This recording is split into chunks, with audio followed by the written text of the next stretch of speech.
There are 3 stages to all relationships, and over 90% of all relationships will fail during stage 2. And if you're watching this, you're probably in stage 2 right now, or it's coming for you soon. Stage 1 is what we call the honeymoon stage. It's probably the most fun and exciting part of the relationship. This is where you guys are learning about each other for the first time. You're having lots of fun dates, lots of sex, lots of laughs, but you're also only really sharing the neatly filtered parts of yourselves. It doesn't mean this is completely fake, it's just massively distorted, where you're only sharing the socially acceptable parts of yourselves that you learn to use to get attention, love, self-worth, and so on. But like all honeymoons, it does fade. And no, it's not because you're not romantic anymore. Keep watching, because stage 2 of the relationship is where it gets brutally real and you begin to trigger each other. This is where all your unresolved childhood traumas get pulled up to the surface. This stage of the relationship particularly kicks in strong after real commitment has been made to each other, like getting married or living together or being together for 6+ months. It's also what I call the relationship loop of doom. So how this loop of doom starts is maybe one partner gets triggered first. Let's say it's this guy. And let's say he is feeling unworthy, unsafe,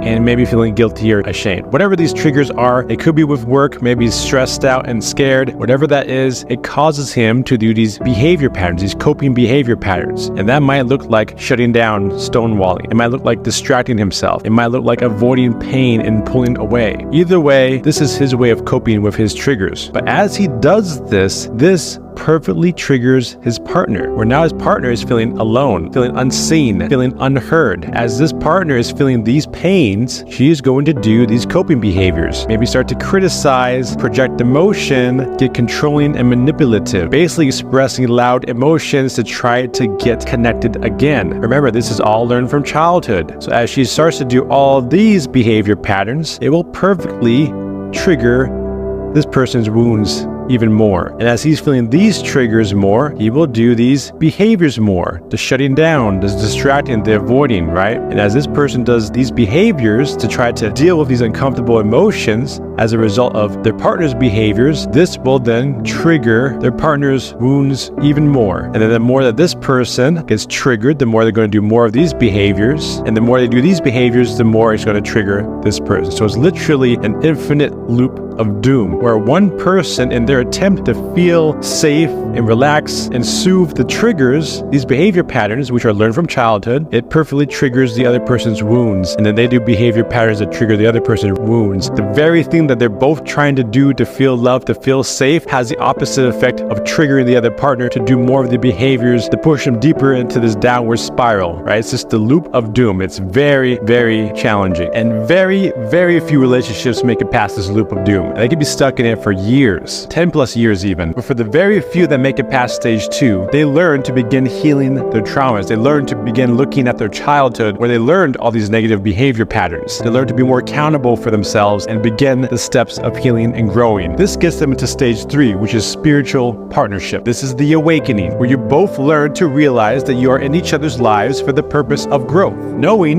that you can grow more, become more, and experience more through your differences, appreciating your differences. And you still might have moments of conflict, but you can catch it and see the bigger picture and be accountable for your own triggers without blaming your partner or making it their responsibility to soothe it, knowing that triggers are not personal. Spiritual partnership is also where you learn what real love is versus fearful attachments, about acceptance, compassion, understanding, appreciation, and forgiveness, and less about control, fear, or just getting something in return. Getting out of stage 2 to stage 3 is a journey that I guide clients through to help process the traumas and negative behavior patterns that are causing them to be stuck in stage 2. You can also not be in a relationship and work on this stuff. And if you want to work with me, visit my profile link or just follow me for more content.